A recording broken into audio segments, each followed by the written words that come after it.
We have new details tonight in that fourplex fire. The blaze allegedly started by a woman who barricaded herself inside one of the apartments trying to avoid arrest. And we heard from one of the tenants who let the suspect inside.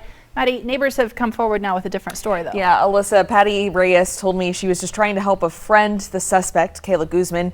At the time, Reyes said she had no idea that Guzman was wanted by Kennewick police. Neighbors, though, aren't buying that story, and police are also disputing the claims made by Reyes.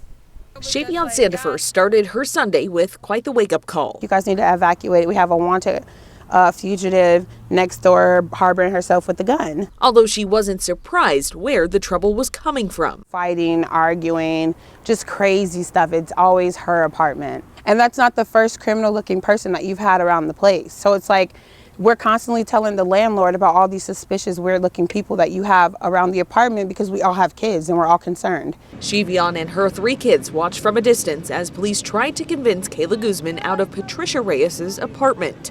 If I would have known that she was running from the law, I would have never had her there. Shavion doesn't buy that claim. Come and go. It wasn't just Sunday. No, ma'am, I swear it's been for the last 3-4 weeks. Reyes said it was around 11 a.m. when KPD knocked on her door looking for her friend, Guzman. They asked me if she was armed, and I said she's not armed.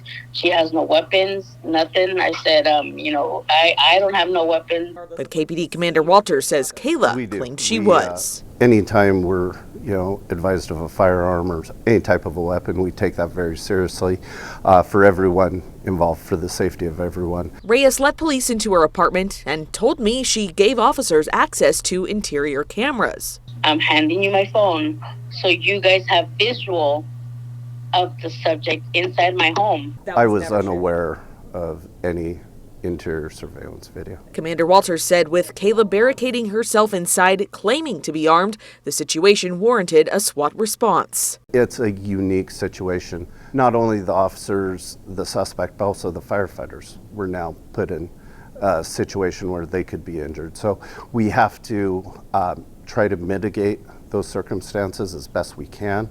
We worked closely with the battalion chief and the assistant fire chief in developing a plan that was the safest for Kennewick Fire to address the fire portion while we continue to try to de-escalate and get the suspect out.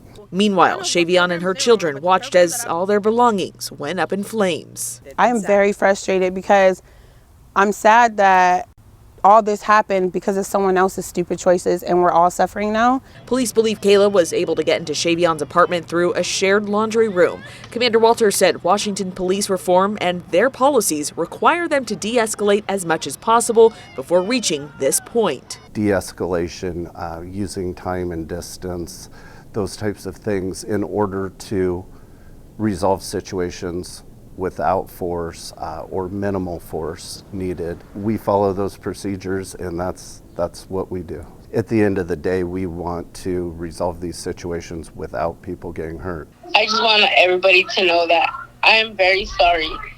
I am so very sorry. And Reyes, who you just heard from there, lost her 2 dogs and a cat to that fire.